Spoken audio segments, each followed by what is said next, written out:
Very good. It's 1:30, so we would like to welcome all of you to the Liquor Control Committee for March, and we have 4 items on the agenda. Number 1 is to approve the minutes of the February 16th, 2022 regular meeting. And if you've had a chance to review, have any changes or corrections, otherwise we will accept a motion. We have a motion. We have a second. Any further changes or comments? All those in favor say aye. Aye. Aye. Opposed, same sign. Motion carries. Number 2, 2A is application for the transfer of a Class ABH limited alcoholic beverage license to Advanced Hospitality LLC, doing business as Expressway Suites, to be located at 4303 17th Avenue South.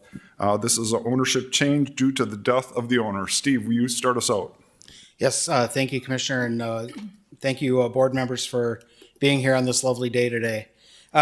So as Commissioner said, this is an ownership change due to the death of the person that was listed on the liquor license. It's being transferred to his wife and his children, so transferred to the heirs. We've gone through the background check, and there were no issues in there that were of concern. Very good. Any comments or questions about that? Otherwise, we'll accept a motion to approve. Or a motion, I apologize for that. I'll move that we go ahead with the transfer of the beverage license. Do we have a motion? We have a motion. Do we have a second? I'll second. We have a second. Any other comments or questions? Just maybe just a brief, Commissioner, of what the ABH Limited does.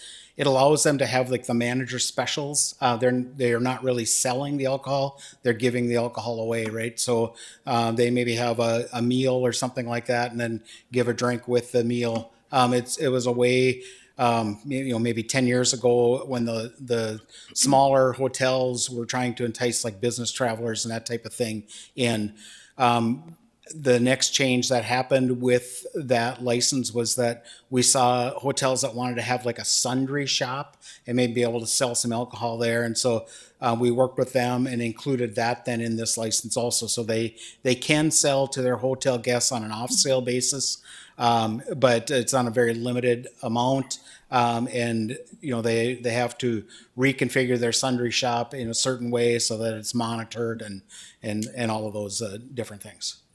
And Steve, they do have to, same thing, they have to go through server training, and they also have to secure the area and things like that, just like any other license holder. Yes, absolutely, Commissioner. So when they have those complimentary beverages, they have it monitored to make sure that, people are only taking the 1 or 2, that whatever their policy allows and so on. Very good. Any other comments or questions? Then I think we're ready for the question. All those in favor say aye. Aye. Aye. Aye. Opposed, same sign. Motion carries. Number 3, the Police Department monthly report. And there's 3 different things: the general report, report on scanners, and compliance failures. Chief. Good afternoon, everybody. Just in terms of the general report, I didn't know if the board had any specific questions that I could elaborate further on. There's a couple items that might be of interest, but no. Any questions? Otherwise, we'll move on. Thanks. Okie dokes. Then we'll move over to the compliance check failures. So I'll just kind of walk through and give you a synopsis. I don't know if there's anyone here that wants to speak before you make your decision. I'll just walk through the agenda, the first one being Azumi. This is a situation where an 18-year-old was with one of our officers, walked in, ordered an alcoholic beverage. The waitress did not ask for an ID or look at an ID, but provided the alcoholic beverage, after which they were stopped and informed of the violation. Neither the server nor the manager on duty had attended server training, and I would recommend just following the matrix as a first offense. And I don't know if there's anyone from... Are there any comments? And I don't know if anybody from the representative business wants to speak. They sure can if you want to. You don't have to if you don't want to. If you do want to speak, you can come up to that podium. Like I said, if you don't want to. And otherwise, I don't know if there's any comments or questions from from the committee members, but right over there. Got to pick up the pace. We're waiting for you. It's too nice a day to be sitting in here. And if you don't mind, just give your name and who you represent. We'd appreciate that. Thank you. Hi, my name is John Wayne. I'm representing Izumi. I'm the general manager over there. I did realize that the server that we were over there just recently hired over there, and literally 2 days before the incident, I was over there had a staff meeting about the servers who has not notified about to check the IDs and whoever is issuing that. We all agreed on that, but then that happened, and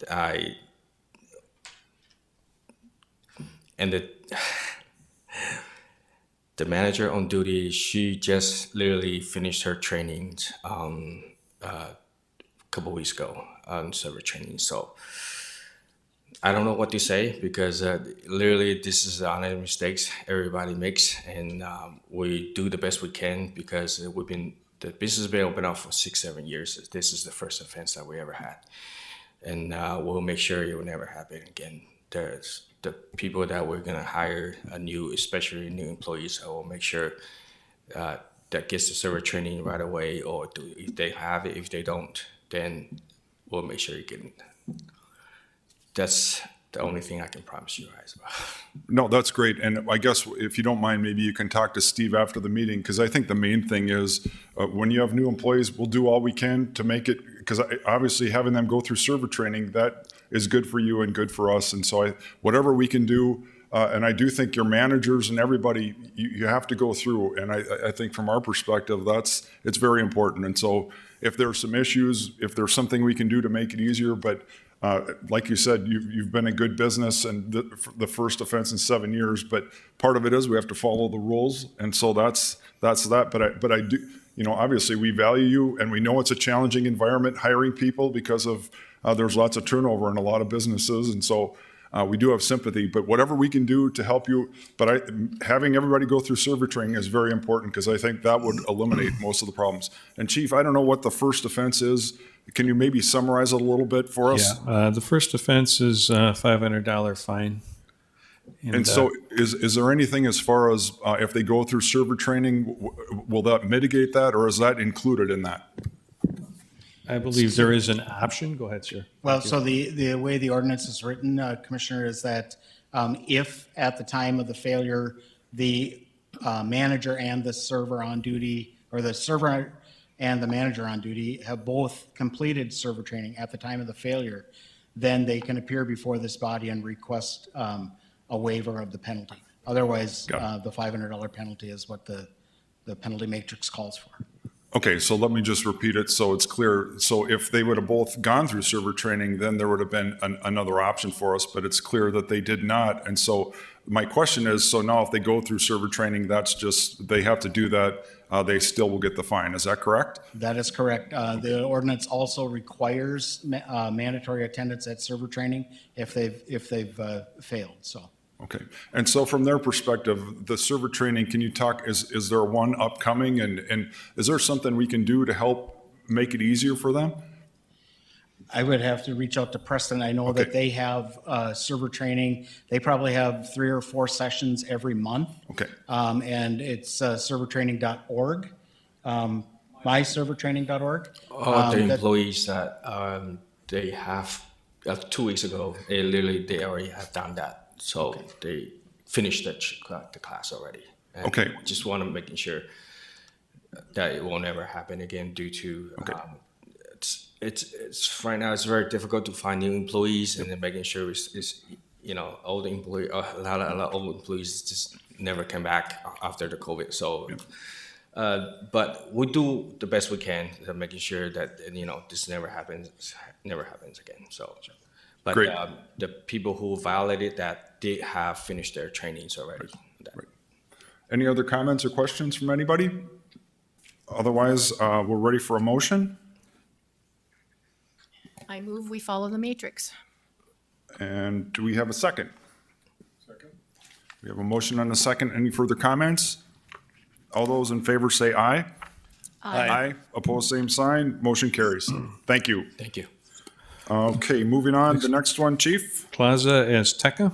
This is a situation with an 18-year-old female, again, enters, sits at the bar, orders a alcoholic beverage, which was provided to her without ever asking for an ID or her age or anything like that, after which, of course, we stopped the transaction and approached the server.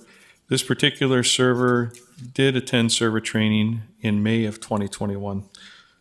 This check was conducted February 16th of 2022. And then I would, again, recommend following the matrix. I don't know if there's anybody that wishes to speak.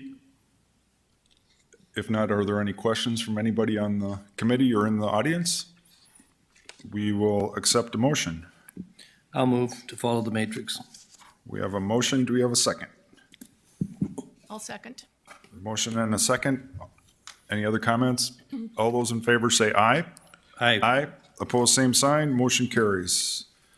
Okay, next one, Chief. Longhorn Steakhouse. This is on February 16th. Also, 18-year-old female sat at the bar, ordered an alcoholic beverage, which she was provided without asking for her ID or age.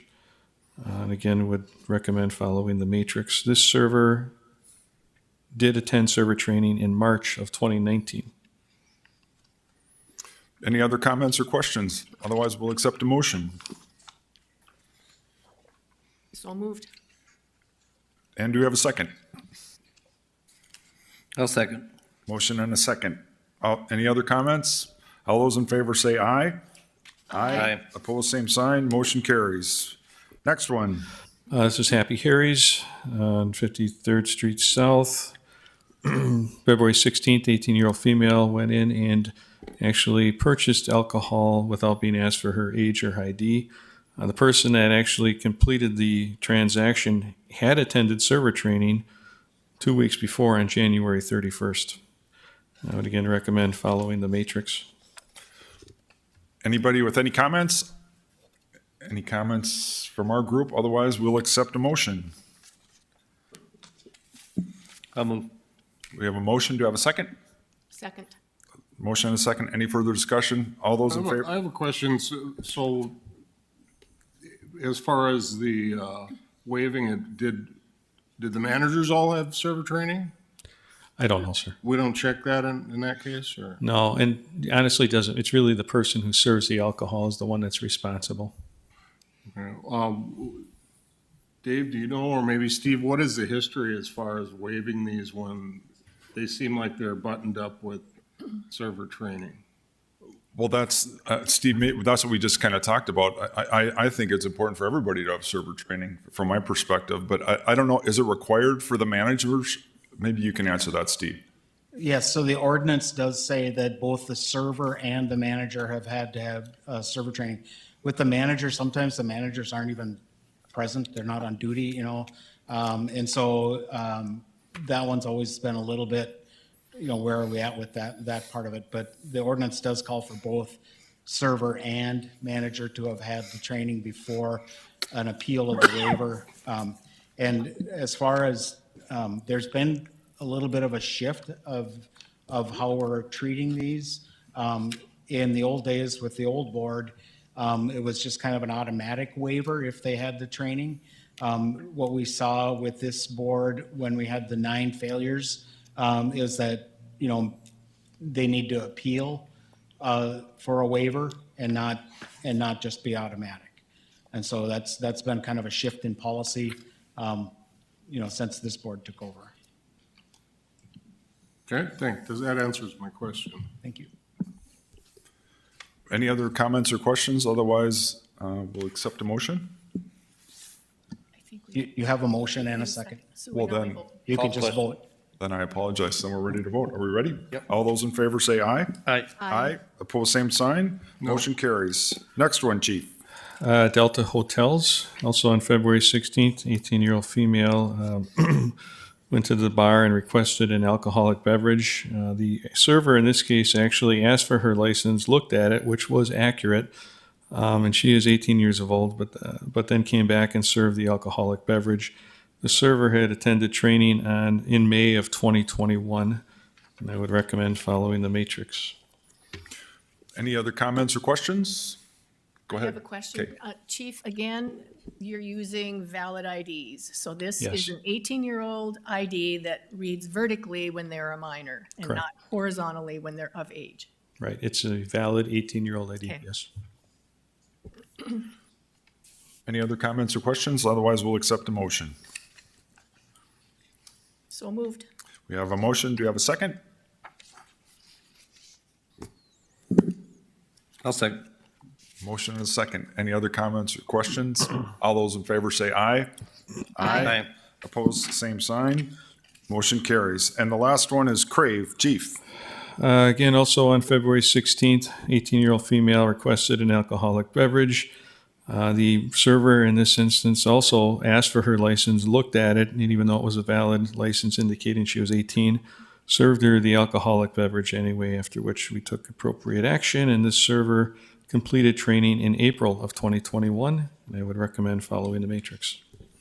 And I don't know if there was somebody from Crave, if you want to come up and give your name, we'd appreciate it. Yes, Eric Reitert from Crave. So when this happened, I apologize to the board, but it was literally my first day in the restaurant. So welcome back to Fargo after 2 months in Minneapolis. So with that being said, I noticed that I got called over to the table not knowing what it was for. And technically it was literally my orientation day. And I had 3 other managers that were all on duty that all have their server training. So we had managers with server training. The server had server training. Same thing with our first offense since we've been open. So I was hoping for some leniency as far as the understanding of everything that was going on that day. Not to make excuses for the server. He should have looked at the ID, and you're right of which way it was going. But the whole time he was probably carding, he was looking at me because everyone was scared. It was my first day there, so everyone was nervous. That's not making excuses. He should have done the right thing, but he did physically look at the ID. And I did have 3 managers that were on duty that all have server training. And yes, I'm signed up for server training today at 4:00. So that was my 2 cents. Thank you. That's great. And I guess I have a question for you, if you don't mind. So now, one of the topics we're going to talk about is we now have ID checkers. Yes. So is that something that you would consider doing? Absolutely.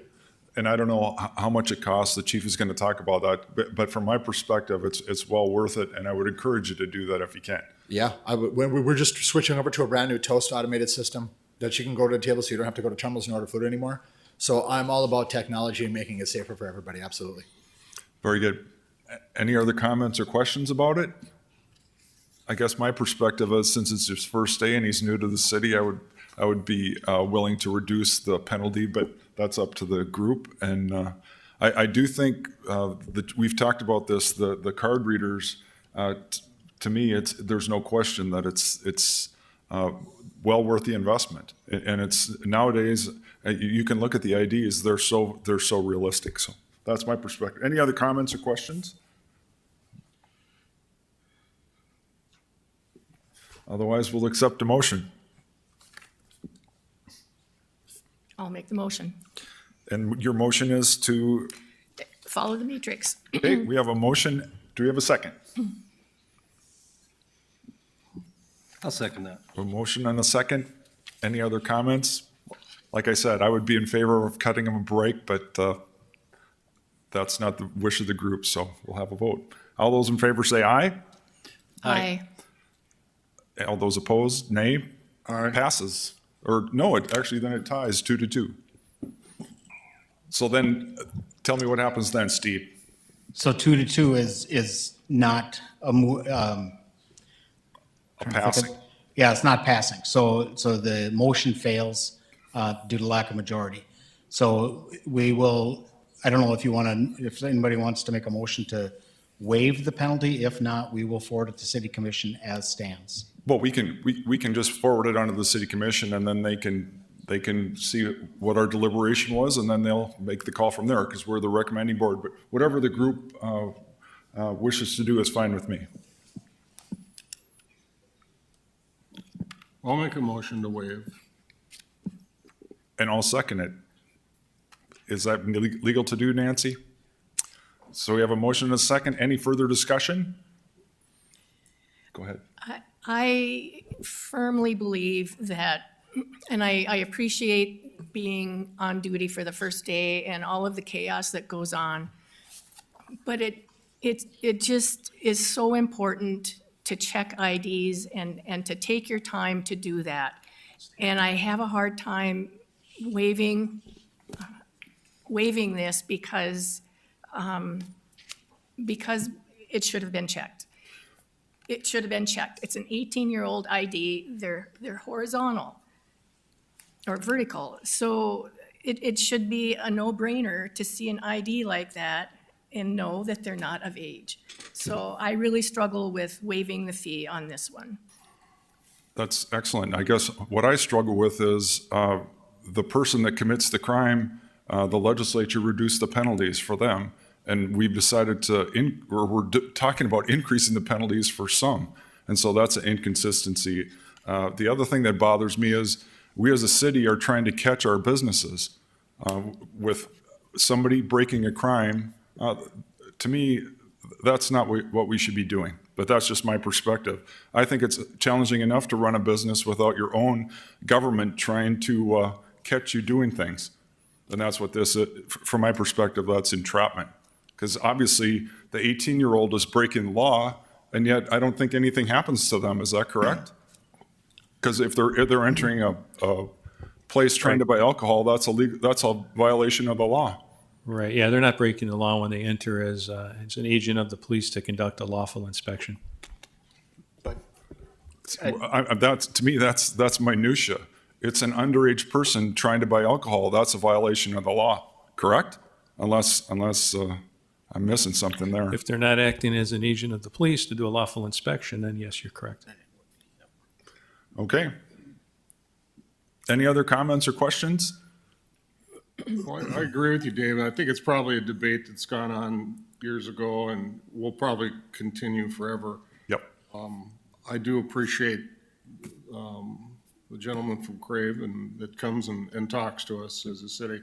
I think all in all, we have to recognize the vast majority of the restaurant, bar, and package store owners in this city take this very seriously. The world they're living under right now is umbrella and dram insurance is tripling versus last year.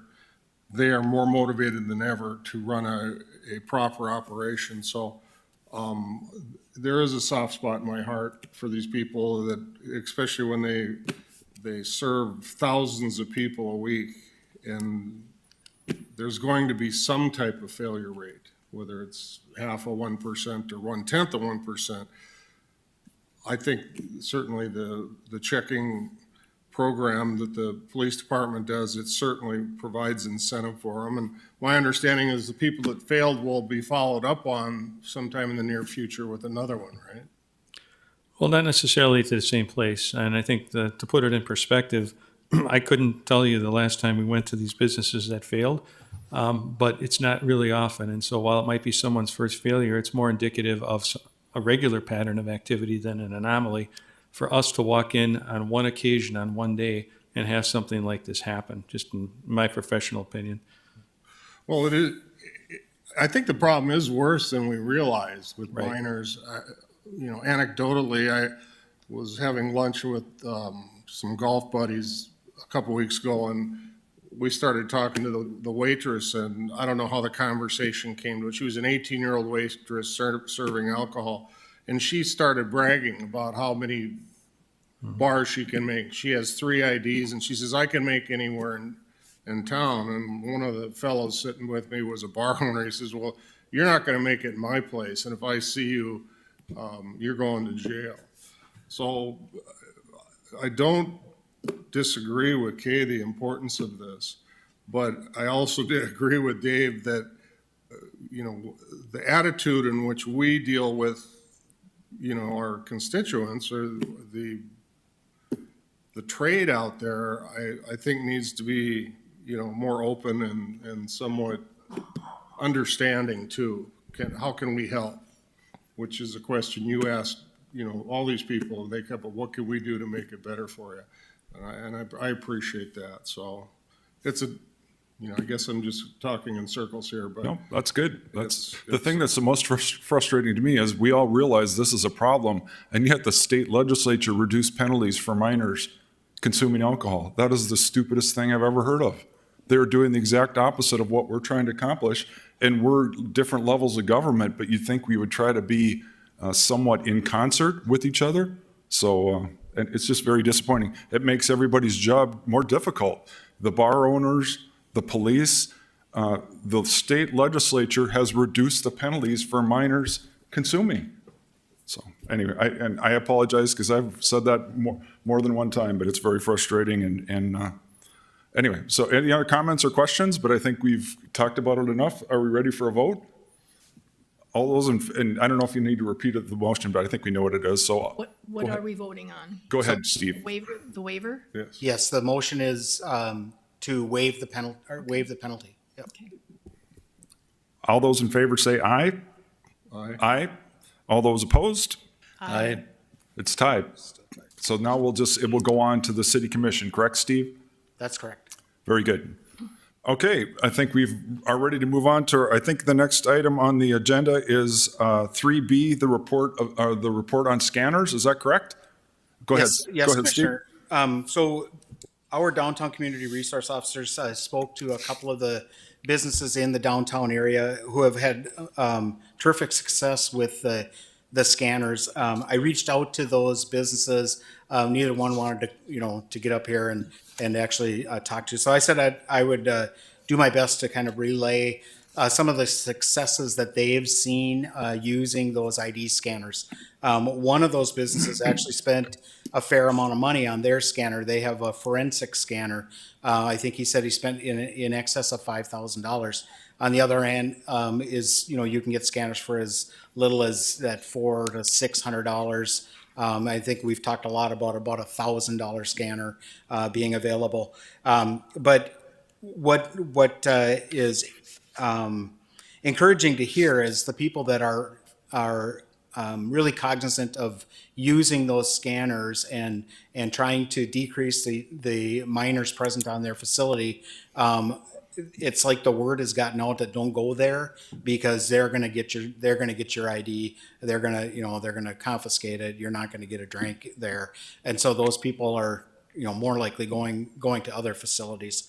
And so anyway, I was just hoping that maybe one of those guys would want to come and talk and kind of tell you what they're doing a little differently. But that forensic scanner is quite expensive, but it is a phenomenal level of IDs that they're picking up on any given night.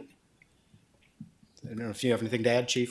No, I think we're hearing the same thing at multiple levels, and I think there's a few establishments that are really stepping up and paying attention to this, which is obviously good for everybody. But in the end, I think, it's common sense basically leads us down the course of if I'm someone with an illegal ID, I'm going to go to certain places where I think I can get in, and so certainly we've got some successes out there with some of our businesses. And I want to add too that just because you go out and buy the scanner, if you're not using the scanner, it's not going to make any difference, right? So the time that we had the 9 failures a couple of months ago, one of the property owners came up to me afterwards and said, I've done everything that I can. I've sent them to server training. I've bought them scanners. I've done it. Well, if you bought them scanners and they used the scanners, they wouldn't have failed. So I understand that you can't be there 24 hours a day. I think the Boss's Pizza guy probably said it best. You're only as good as your worst employee. And in this labor market, a lot of people are hiring anybody that can breathe and walk and chew gum and any of that stuff. So the quality of the employee, the people that really care, they will stick with their employer. But the people that are just showing up to collect a paycheck, they really don't care if they fail and they get fired, then they'll just go someplace else. So anyway, it's a very difficult situation. I agree with everybody's sentiment up there. The last thing we want to do is be penalizing our businesses, but it's a very important issue. And Just based on the failures that we've had recently, it just shows that, we maybe need to tweak our approach somehow because, we're just having more failures than we've had in recent years. So. I have a question, Steve, and certainly the chief can weigh in on this. What is the recommendation to the bar owners when they find somebody with a fake ID? Do they just confiscate it? Are they supposed to call the police? I wouldn't think on a Friday night you want to be your officers chasing fake IDs all over town because that might be 50 calls. I mean, Right. it's kind of a crazy thing. So in a way, the penalties or the risk for a young person to come in and get turned down, they say, well, let's go to another one and try somebody else. There is no risk for that faux customer that's trying to get in those bars. Yeah. Yeah, I think it's a little bit of a coin toss. We have had some citations issued to people that were still on scene when places called, and most often your restaurant environments is where I know that we've had some success with that. But by and large, yes, your larger clubs where there's a high volume of people coming in and out, yeah, the owners will confiscate those fake IDs, and we'll come and pick them up. And like our downtown resource officers are having kind of setting up a system with those downtown bars as we're starting to see more of these fake IDs being confiscated. I mean, really just the enhanced approach to this kind of brings to light, I think, the extent to which the problem exists. And I wholeheartedly agree that we want our businesses to be successful. It really seems to me that this was a pretty pervasive practice, just in terms of the ability for people to get away with it. And we're starting now, I think, to turn a little bit of the tide in some of the places where folks are no longer going to try and do that. And I think it gives them more pause. And, now you're in a position where you might get caught or you're going to lose the fake ID. But yeah, I mean, it's not like a huge penalty, but I think the fact that we're paying attention to it and we're enforcing it and the businesses are aware of it so that they can kind of self-regulate as well, it's helpful to solve the overall problem. I'm sure we'll never eliminate it. But even today, we've got, as Steve said, folks who look right at an ID that says you're not old enough and they still serve people. I mean, that's more of an employee issue than anything, but I think it encourages our business owners to be very mindful of that when they've got their staff out there. Any other comments or questions? That's good discussion. And I guess if any of the liquor retailers have questions about who they would recommend, they can contact Steve at the city, and we can refer them because there's lots of options out there. And actually, if they want to be in contact with somebody who is actually having one, I'm sorry, to talk to somebody who has one and see how they work. Sorry about that. And both of the people that I spoke to would be more than happy to share their experience, to show how these ID scanners work. They just weren't comfortable, getting up in a broadcast situation. So, Steve, refresh my memory. Does the server that's fails to check the ID or checks it incorrectly, are they also penalized or just the business? so that I believe goes to municipal court. I don't. Yeah, they do. Yeah. Oh, okay. We issue citations to all of those people, and it'll be referred to the prosecutor. And what's their penalty? Penalty, I have to refer to Nancy, but it is serving alcohol to an underage person. First offense is 500. Yeah, I don't know off the top of my head. I do think it's either a misdemeanor or infraction, of course, and it would be a B misdemeanor. And I don't have the bond sheet in front of me, but it's around $250. Okay. Yeah, just the fact that they would get cited themselves, there's so much incentive to check the ID and not serve. I mean, if you're even, I don't care if you're a manager and three other managers are standing there, if I got a $250 fine that's going to hit me, I'm going to double check. And if I can get my boss to buy a scanner so I don't have to think, that's even a bigger no-brainer. So. Well, it certainly is severe. I believe, I'm not sure, but I believe the penalty is $500 first offense for the server. In a lot of cases, they lose their jobs because the business has that policy to try to make it strict and enforce.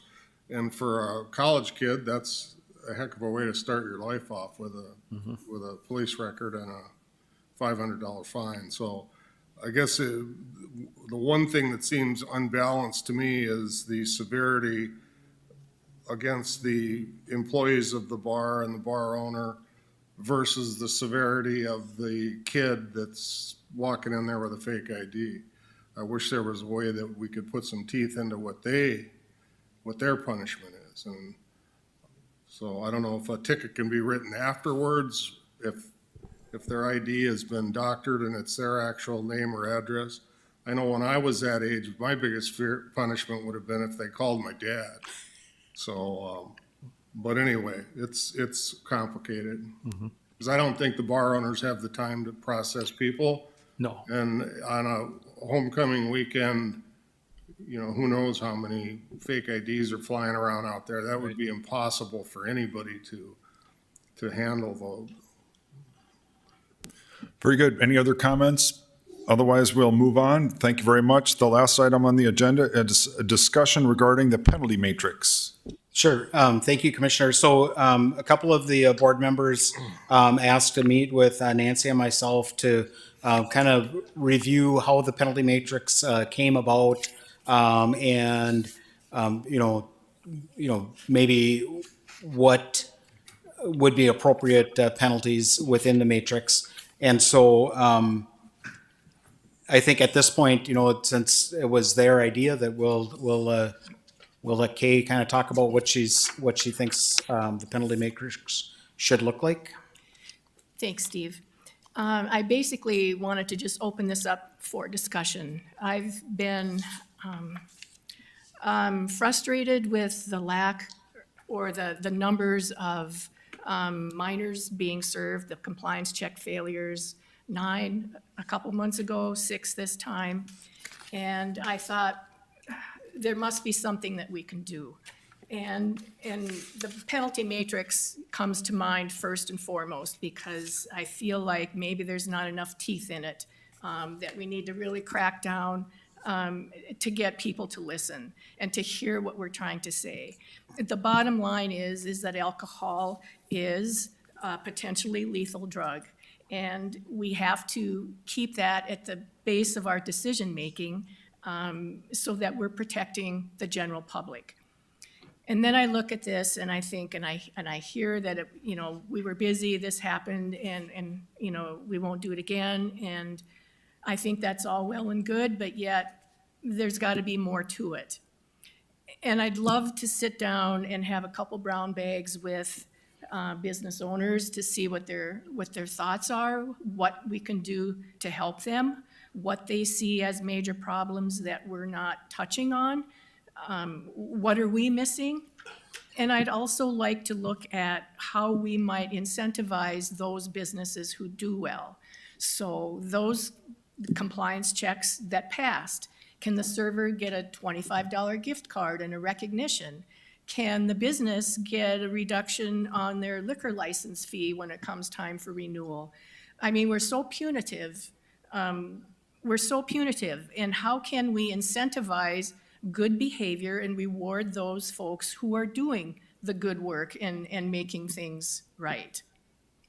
So I'm interested in how the rest of you feel about this. We know that the scanners are working. We're catching the fake IDs and the minors. We've had issues of bar fights with videos not working. So I'm all in favor of getting not only scanners, but video cameras in every one of the bars too, to see if we can't address the stuff that's going on. I didn't comment on the chief's report because I figured I could do it here. But there were several instances of being overserved, one with 3 infractions. So I think it's time to look at what we can do to make things better. Any comments? Anybody have? Steve, do you have any comments? Certainly, Commissioner, if the board or members of the board, we have to meet in groups with less than 3, obviously, 2 or less. but if I could certainly facilitate meetings with some business owners that maybe could shed some light on some of the issues that they have regarding server training or minors present in their business, and then maybe even share a little bit about how difficult it is to keep and attract employees, and just so you can maybe get a more holistic view of exactly what's going on in the liquor and alcohol service industry.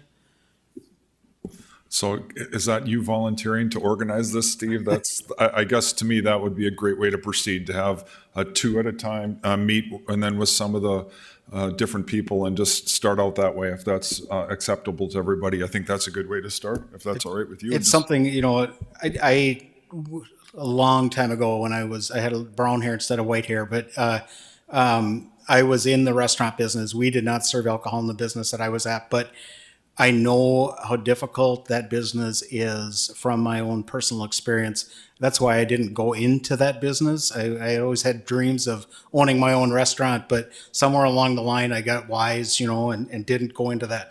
And through my 22 years here, I've learned how difficult, how this balance of what it takes.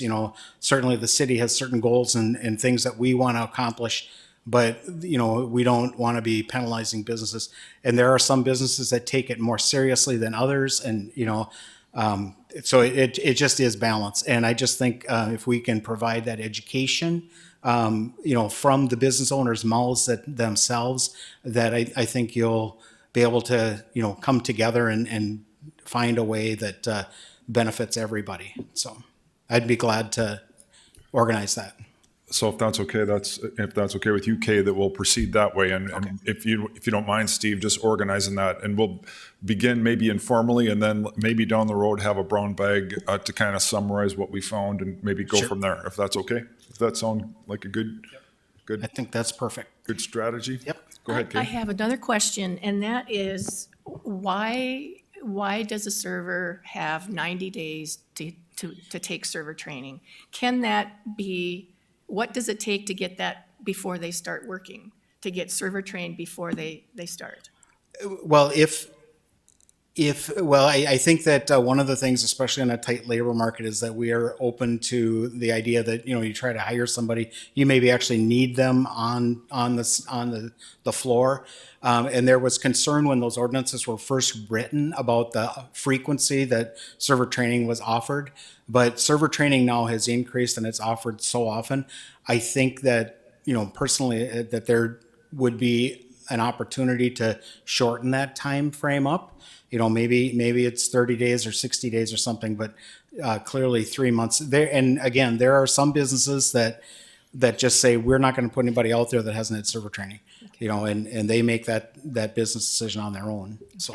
And that might be part of the discussion on what that will come up. And the other thing is to have it online. There's some things where you can do it anytime. That there's things that we can do to hopefully make it a little easier for everybody to be certified. Sure. Any other comments or questions? Otherwise, if that's good, it's 2:13 on a beautiful afternoon. Want to wish everybody a happy St. Patrick's Day tomorrow. Be safe, and when the weather's like this, get outside and enjoy it. So thank you, everybody, for attending, and we are adjourned.